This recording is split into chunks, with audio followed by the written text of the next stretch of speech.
When there is a high density population of black folk, the schools just don't work right.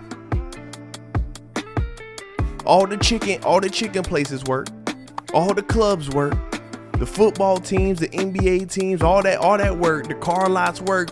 It's just something about the school districts that don't work.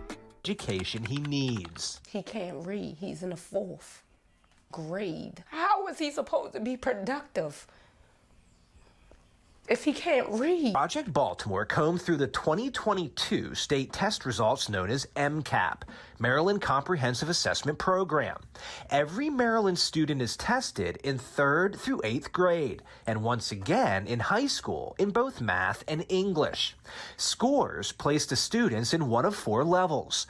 Levels 1 and 2 are considered not proficient. 3 and 4 are proficient.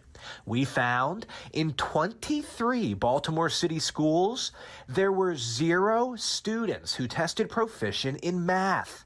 Not a single student.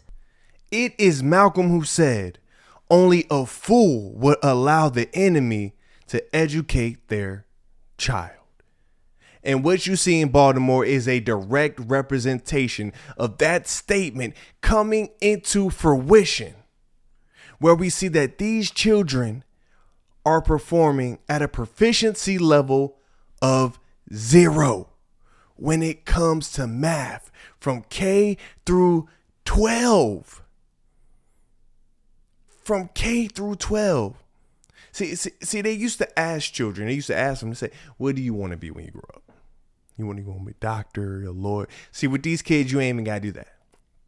Because right now, Baltimore is producing all the Amazon drivers for the next 20 years. Oh, yeah. You ain't got to worry about no more FedEx drivers, no more UPS drivers. They producing all the security guards for the next 20 years. This is what happens to a school district when those who are in leadership position misappropriate funds and leave schools to be drastically underfunded, teachers to be underpaid.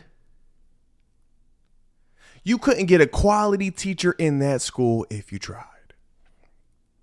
And that's no knock. I'm not throwing no shade. I'm pretty sure some people in there who are doing the work of God and putting up a fight. But I guarantee you that if the salaries match the quality, then the results most likely wouldn't look the way they look. You have a broken leadership. You have principals, superintendents. You have county officials, city officials who are all culpable in the issue of making sure this problem is rectified. But what we have seen in the past, that regardless of what state you're in, across almost every major metropolitan city, if it is primarily black, the school systems are failing. I don't care if you go to Charlotte. I don't care if you're in Detroit. I don't care if you're in Atlanta. There is a commonality when there is a high density population of black folk. The schools just don't work right. All the chicken places work. All the clubs work. The football teams, the NBA teams, all that work. The car lots work. It's just something about the school districts that don't work. And on the flip side of this thing, the parents are not off the hook. The parents share some accountability in this problem. We have students whose parents are